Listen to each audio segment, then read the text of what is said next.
Hello दोस्तों, जय हिंद।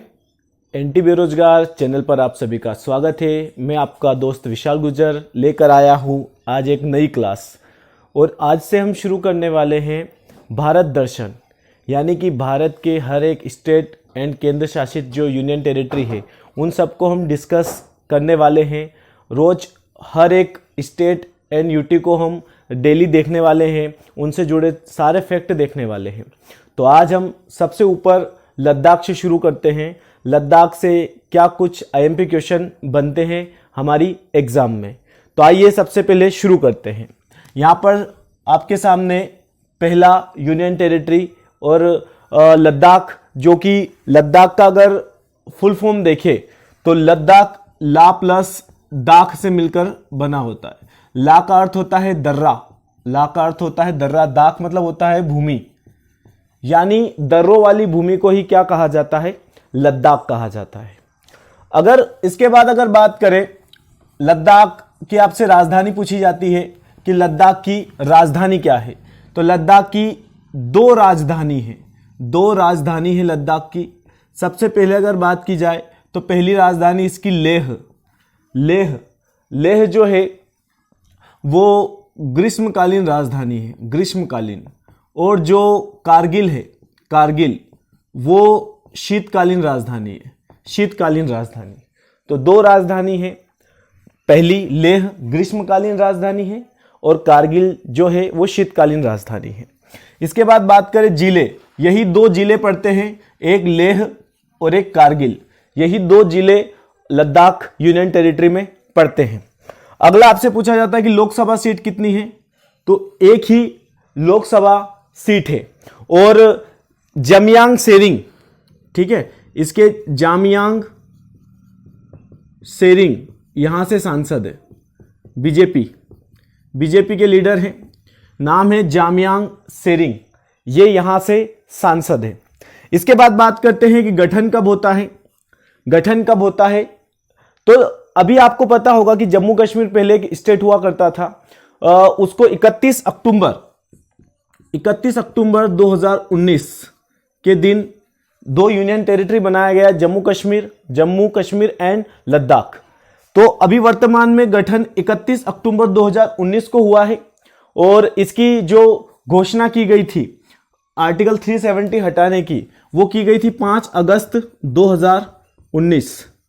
तो जो घोषणा हुई थी इसको बनाने की, इसके बाद कंप्लीटली बनाया कब गया, गठन 31 अक्टूबर 2019 और घोषणा 5 अगस्त 2019। अगर उपराज्यपाल की बात करें तो आर.के. माथुर यानी राधा कृष्ण माथुर यहां के उपराज्यपाल हैं वर्तमान में, राधा कृष्ण माथुर। सीमा देशों से अगर बात की जाए तो पाकिस्तान के साथ भी इसकी सीमा लगती है, अफगानिस्तान के साथ भी इसकी सीमा लगती है और चीन के साथ भी इसके साथ सीमा लगती है। तो 3 देशों के साथ यह सीमा साझा करता है। इसके बाद बात करें राष्ट्रीय उद्यान, तो राष्ट्रीय उद्यान में हेमिस राष्ट्रीय उद्यान, हेमिस राष्ट्रीय उद्यान बहुत ज्यादा फेमस है। ये हिम तेंदुओं के लिए फेमस है, हिम तेंदुओं के लिए, हिम तेंदुओं के लिए फेमस है। हिम तेंदुआ यहां पर अभी तो लुप्त होने के कगार पर हिम तेंदुआ।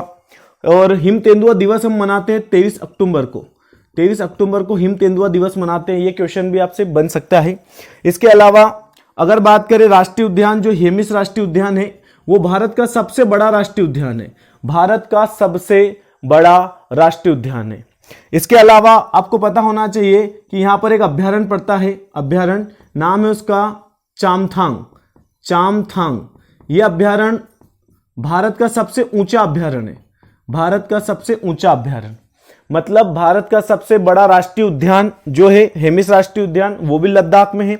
इसके अलावा जो अभ्यारण्य भारत का सबसे ऊंचा चामथांग, वो भी कहां पर पड़ता है, आपके लद्दाख में। इसके बाद अगर बात करें झील की, झील की अगर बात करें कौन सी झील पड़ती है, तो यहां पर एक झील पड़ती है जिसका नाम है पेंगोंग, पेंगोंग लेक, है ना, ये मिटा देते हैं अभी। इसके बाद बात करें पेंगोंग लेक, यहां पर एक झील पड़ती है इसका नाम है पेंगोंग लेक या पेंगोंग झील। इसका 30% हिस्सा तो भारत में पड़ता है और 70% हिस्सा चीन में पड़ता है।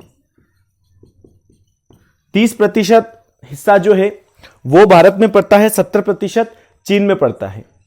ये भारत की सबसे ऊंचाई पर स्थित झील है, भारत की सबसे ऊंचाई पर। और ये यहां पर अभी आप बोल सकते हो इसको, क्योंकि प्योर प्रॉपर भारत में है नहीं, इसलिए इसका ज्यादातर हिस्सा चीन में पड़ता है। अब यहां पर आपसे पूछा जा सकता है अगला क्वेश्चन कि भारत की आपसे पूछा जा सकता है कि लद्दाख की सबसे बड़ी झील कौन सी है। तो लद्दाख की सबसे बड़ी झील भी पेंगोंग लेक है, लद्दाख की सबसे बड़ी झील है। ठीक है, इसके बाद घाटी की बात करें तो यहां पर पड़ती है नुब्रा घाटी। ठीक है, और एक और पड़ती है आपकी मरखा घाटी। ठीक है, दो घाटी बहुत फेमस है, नुब्रा घाटी और मरखा घाटी। जो नुब्रा घाटी है उसका निर्माण सियाचिन ग्लेशियर से निकलने वाली नुब्रा नदी द्वारा इसका निर्माण होता है, नुब्रा घाटी का। आपको पता होना चाहिए कि दर्रे और घाटी में क्या डिफरेंस है। दो मतलब ऐसा बोल सकते हैं कि पहाड़ के बीच निकलने की एक छोटी जगह जो होती है वो दर्रा होती है, और अगर वही दर्रा बड़ा रूप ले ले तो घाटी बन जाती है। मतलब बड़ी जगह जो होती है पर्वत के बीच निकलने की, या बड़ा रास्ता जो होता है, एक छोटा तो दर्रा होता है लेकिन बड़ा जगह होती है, वो घाटी कहलाती है। इसके बाद अगर बात करें सफेद गुंबद, सफेद गुंबद में जो है सफेद गुंबद जो है ग्योक्यो नागाकुरा, ग्योक्यो नागाकुरा द्वारा बनाया गया, जो कि एक जापानी बौद्ध भिक्षुक थे। गुंबद बनाया गया, ठीक है, जो कि एक जापानी बौद्ध भिक्षुक थे, उन्होंने ये सफेद गुंबद काफी ज्यादा फेमस है। ग्लेशियर की बात करें तो सियाचिन ग्लेशियर बहुत ज्यादा प्रसिद्ध ग्लेशियर है, सियाचिन ग्लेशियर बहुत ज्यादा प्रसिद्ध ग्लेशियर है। ये विश्व की सबसे ऊंचाई पर स्थित युद्ध क्षेत्र है, विश्व का सबसे ज्यादा ऊंचाई पर स्थित, विश्व का ऊंचाई पर स्थित युद्ध क्षेत्र, और यह पड़ता है भारत और पाकिस्तान के बीच, भारत और पाकिस्तान के बीच पड़ता है। आपसे क्वेश्चन यह भी पूछा जा सकता है कि भारत पाकिस्तान के बीच सियाचिन विवाद कब से शुरू हुआ।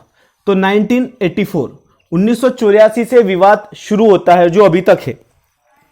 इसके बाद चोटी पूछा जा सकता है आपसे कि लद्दाख की सबसे ऊंची चोटी, तो हमको पता है कि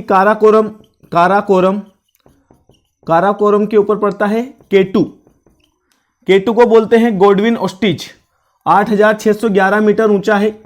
इसको को क्या बोलते हैं, गोडविन ऑस्टिच कहा जाता है, इसको गोडविन ऑस्टिच कहा जाता है।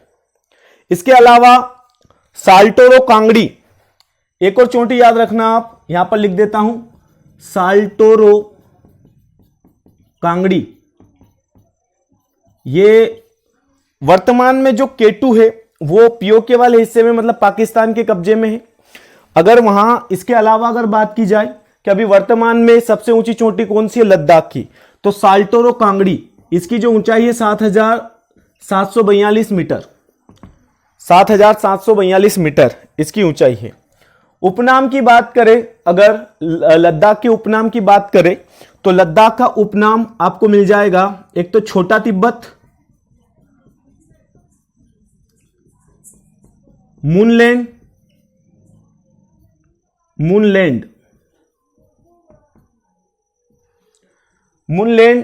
और आपको कोल्ड डेजर्ट।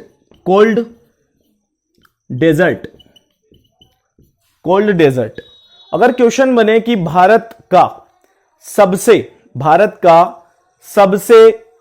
बड़ा मरुस्थल कौन सा होगा, भारत का सबसे बड़ा मरुस्थल कौन सा होगा, तो आप ज्यादातर लोग बोलेंगे कि थार मरुस्थल, जो कि राजस्थान में पड़ता है।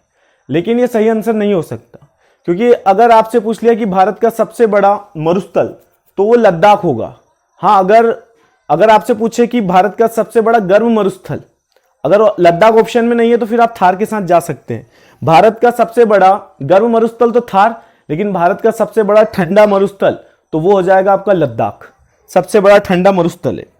कारगिल विजय की बात करें तो कारगिल विजय के लिए ये 1999 में हुआ था, 1999 में, और उसके लिए जो ऑपरेशन हुआ था कारगिल विजय 1999, उसके लिए ऑपरेशन विजय चलाया गया था। कारगिल के लिए ऑपरेशन विजय चलाया गया था और कारगिल दिवस मनाया जाता है 26 जुलाई को। ठीक है, कारगिल दिवस कब मनाया जाता है? 26 जुलाई। याद रखने लायक चीज है, कब मनाया जाता है? 26 जुलाई, कारगिल दिवस 26 जुलाई। चलो इसके बाद बात करते हैं उत्सव। यहां पर कौन से उत्सव मनाए जाते हैं? और सबसे प्रमुख उत्सव यहां का है लोसार, काफी फेमस है लद्दाख का। लोसार उत्सव बहुत ज्यादा प्रसिद्ध है यहां पर। ठीक है, इसके बाद अगर एयरपोर्ट की बात करो तो कुशोक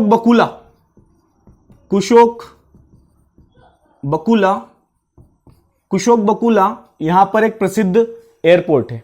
सियाचिन की बात कर ही चुके हम, सियाचिन जो कि विश्व का सबसे ऊंचाई पर स्थित युद्ध क्षेत्र है। 1984 के बाद भारत पाकिस्तान विवादित क्षेत्र है। अगर राजकीय पशु की बात करें तो इसका राजकीय पशु हिम तेंदुआ है, हिम तेंदुआ। और पक्षी की बात करें तो काली गर्दन वाली सारस, काली गर्दन वाली क्रेन। ठीक है, ये इसकी राजकीय पक्षी है। दर्रे की अगर बात करें तो दर्रे काफी फेमस दर्रे यहां पर। सबसे जो प्रसिद्ध दर्रा है यहां का